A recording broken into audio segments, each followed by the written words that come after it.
first story is titled, Am I the a-hole for telling my wife that her problem with our daughter and son-in-law is her problem and not mine? Pretty much the title, but some background story first. My wife, 60, and I, 63, have 7 children, 35 male, 33 female, 29 male, 23 female, 20 male, and 20 female. I only listed 6 children because one child died when she was 3. She would have been 28. After she died, my wife and I got into our own deep depressions. I threw myself into work. My wife found other ways to deal with her grief and started a short affair with a man. They broke it off when I found out, and I took her back. We decided to try to be a family again. But my wife found out she was pregnant with 23 by this man. I decided to raise the child as my own, as the father was not ready to be a father. He was only 19 years old at the time. 23 always knew she was a little different. We all have brown hair and she's blonde. But we didn't tell her the truth about her biological father until she was 18. She was surprised and upset, but eventually accepted it. I was always close to her, and even though it was rough for a few years, we're closer than ever. My other daughter, 33, started dating a man, Jack. This turned out to be 23's bio dad.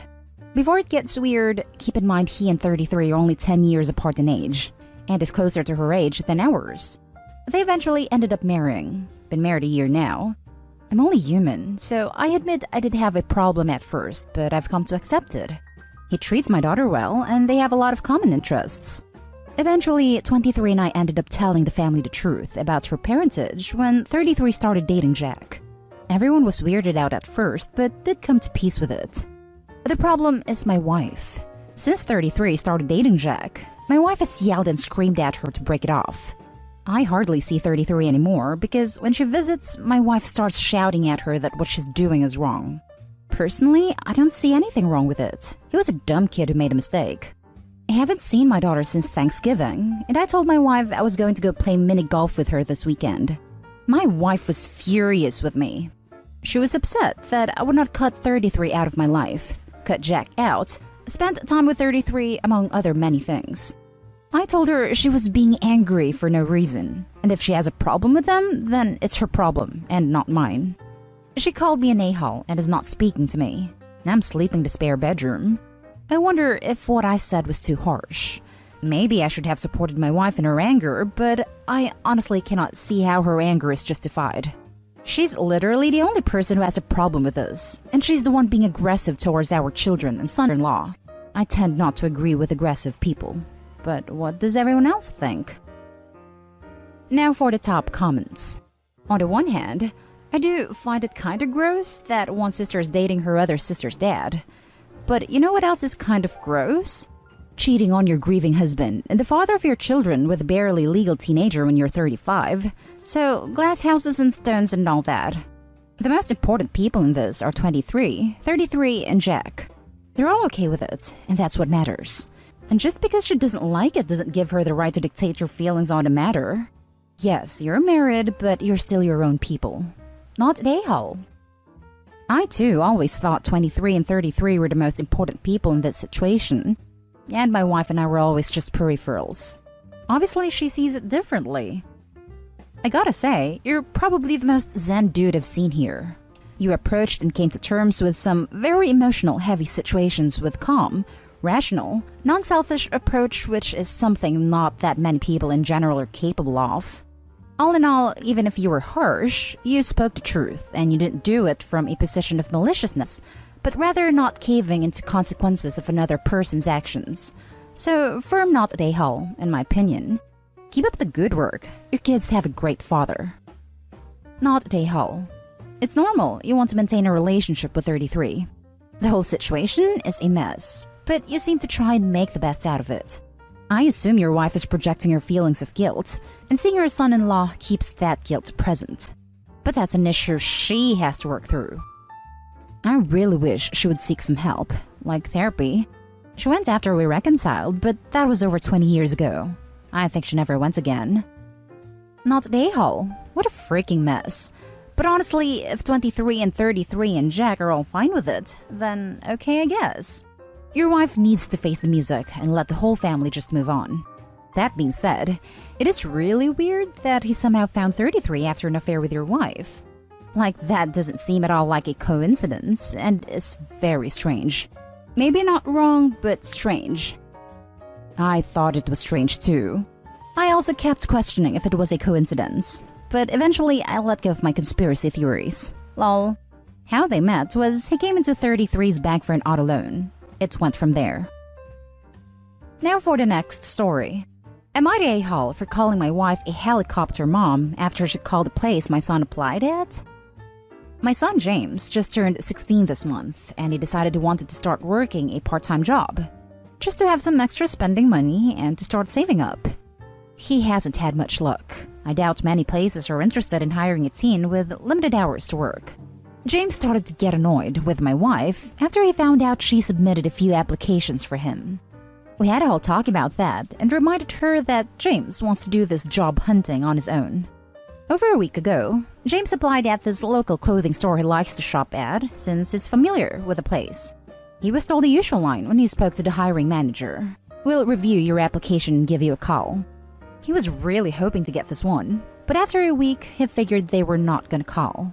Earlier when I got home, there was some tension. James was locked in his room, and my wife seemed upset. I spoke to him first, and he told me my wife called the store earlier and berated the hiring manager for giving my son false hope and lying to him about giving him a call when they clearly weren't going to. James heard a call from upstairs because she was yelling, and when he confronted my wife, she said she was just angry on his behalf, that they should have called him anyways to let him know he didn't get the job. But obviously, they're only going to call applicants they actually plan to hire. He's angry at my wife right now for interfering, and now he's going to be too embarrassed to go to that store again since they know who he is. I also confronted my wife, and she kept saying she was only looking out for him. However good her intentions were, I told her she needed to stop being a helicopter mom here, or she would ruin opportunities for him by interfering. My wife went to our room and shut the door. James wants an apology from her for embarrassing him. My wife says she did nothing wrong, and is mad at me for calling her that. She said I was the one being an a-hole for not caring if our son finds a job, and it's not fair for me to criticize her when she at least gives a damn. With the way she's being right now, I have to ask if maybe I went too far and was an a-hole for calling her a helicopter mom. Now for the top comments. At least your son recognizes that his mother is way out of line.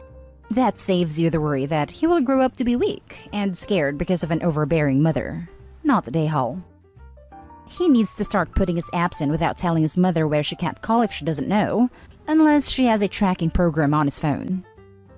Shouldn't really have to live like that though, should he?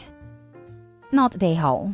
What your wife accomplished is everyone knowing your son as the guy whose mom calls and berates the manager for not hiring the guy. What did she actually want to accomplish with her little shouting match? Angry on behalf of the son? Nah, that's a load of bull. She's actively interfering in your son's life, making her a helicopter parent. Absolutely agreed. My son is 13. He's been to all the camps at its local indoor skate rink. They pretty much promised him a job once he was old enough. Dude still has to go through interviews, submitting his non-existent resume. I'm not stepping in at all. He's pretty much been promised a position. I'm not involved. If little bruv mess it up, we'll talk. I cannot fathom the entitlement of any parent getting involved in their kid's attempts at being independent. Edit. Of course, I'll help him with interview techniques. Roleplay the interview. Help him make his resume. I just mean that I won't hold his hand / force this place to take him. Not a a-hole. One call from a parent will send any teen's application to the bin. She owes your son an apology and needs to step back. I think it is only fair if son would call her mother's workplace and berate her manager for making her work hard. She should have an easier schedule and more money. Agreed. Just jumping on this thread to leave a link to Ask a Manager, a website all about workplace behavior / norms / etiquette / etc. Alison Green gets questions all the time about helicopter parents, usually from the hiring manager who has to deal with them. And it never works out for the child who is being helicoptered. Ever. They never get hired. And if they somehow slip through and get a job, they're usually fired after their parent oversteps in their workplace. Not a a-hole. And your son will really suffer if your wife continues with this. Next story. Am I the a-hole for not canceling my doctor appointment and causing my husband's guests to leave? Me, female 26, and my husband, male 29, moved out of our hometown right after we got married. He's very close to his friends that he met from high school. He tries to use every opportunity to see them in person and spend time talking to them. He heard that 3 of them were visiting our city for 2 days, and they wanted to visit him the day before they leave the city. He was so excited. Prepared everything for their visit and stood at the door waiting for them for an hour. They arrived at 4. I made coffee and brought sweets so my husband could spend more time talking to them. Then he suddenly looked at the clock, which was 5 p.m., and told me to go upstairs so he could talk to me privately. My husband freaked out, saying he had an important meeting with a client via Zoom, and it'd take about 40 minutes for it to be over, and asked if I could stay with his guest till then. I reminded him I had an appointment with a doctor at 5:15 and couldn't skip it. He asked me to cancel it and stay with the guests. He didn't even want to hear my response, just rushed out for his meeting. I got dressed and went downstairs. I told his guests that my husband had a 40-minute meeting and I had an important appointment with a doctor. Told them they could wait or leave if they didn't want to wait. They chose to leave, and I went to my appointment. In 45 minutes, I got an angry call from him asking why I told his guests to leave instead of sitting with them till he was done with his meeting. Said he missed his friends and wanted to talk to them more. He said I always let him down and act unsupportive, although he always entertained my family when they came to visit.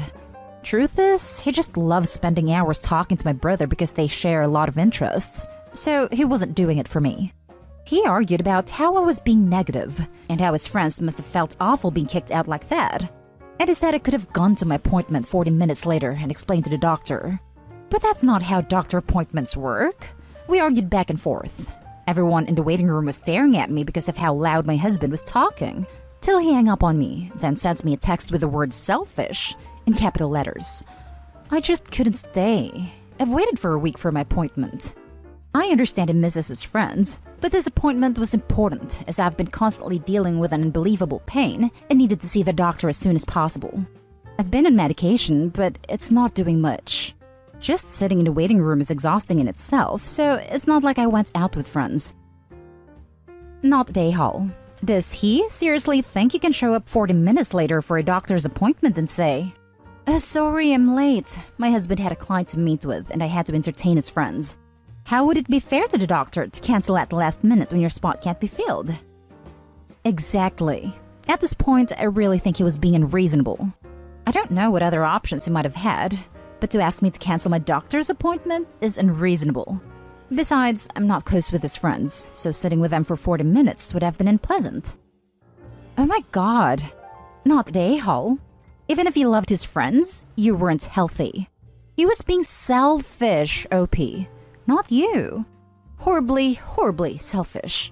You waited a week, and pain that isn't managed by medication. Rescheduling or being late would have made your pain appear less severe. And goodness knows what could have gone wrong medically if you just ignored it for his buddies.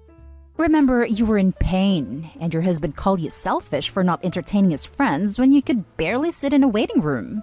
You couldn't entertain, you couldn't reschedule. I can't get over that you're in pain for at least a week, and it's like, just be late or reschedule, and if you don't, you're selfish and unsupportive. That is cause for concern, I'm not gonna lie. What happens if you get sick? What happens if you have something wrong someday? An injury? He's not proving to be supportive now. Not Day Hall. His poor planning is not your responsibility. Not Day Hall. I have tried to consider how you might be in the wrong, and have concluded there is no logical way to believe that you are. Your husband should have gone down to his guests and explained he forgot his client meeting and you had an appointment and asked them nicely to stay. The way he handled it was rude, to not just you but also to them. Yep, if he had asked them, they could well have stayed. But his weird behavior of just disappearing and having his wife explain he'll be gone for 40 minutes is super rude. If I was a guest, I'd have felt I was imposing and left too. Nothing to do with Opie's behavior at all. Now for the last story. Am I the a-hole for adopting my niece and making my daughter share her room? My sister passed away last year due to cancer. We got at it at a very late stage, and it all happened so quickly over a pretty traumatic 4 months. My sister passed away so suddenly that none of us were really expecting it, and remained hopeful and somewhat in disbelief till the end. My husband and I love our niece, 6 female, like she's our own, and her piece of crap father was never in the picture. We definitely weren't going to let her go into the system and decided to go ahead with the adoption process. My daughter, 18 female, is commuting to college from home to save on money. We live in a 2-bedroom apartment, and we told our daughter she's gonna need to share her room with her cousin. However, she's been angry, saying that it's not fair for her to give up her privacy and that she needs her own space to get her work done, and that our place is crowded enough as it is. I told her she didn't really have a say in it as she isn't even paying rent, and that she's being very, very selfish. Am I the a-hole? Edit. We can't afford a larger place, or we would have obviously moved.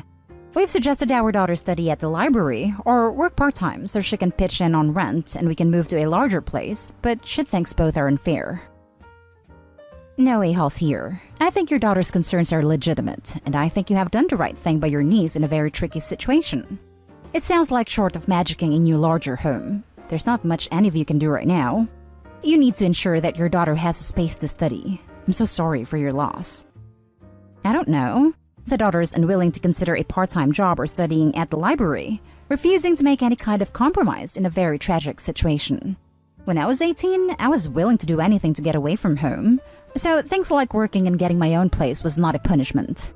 I know my own history doesn't matter here, but it's the reason why I have a very hard time sympathizing with daughter. Not a-hole. And that's the end of this video, folks. As always, leave a comment and hit like and subscribe. And if you want more of this content, turn your notification on to get updated on the latest videos. And I'll catch you in the next one. Stay safe.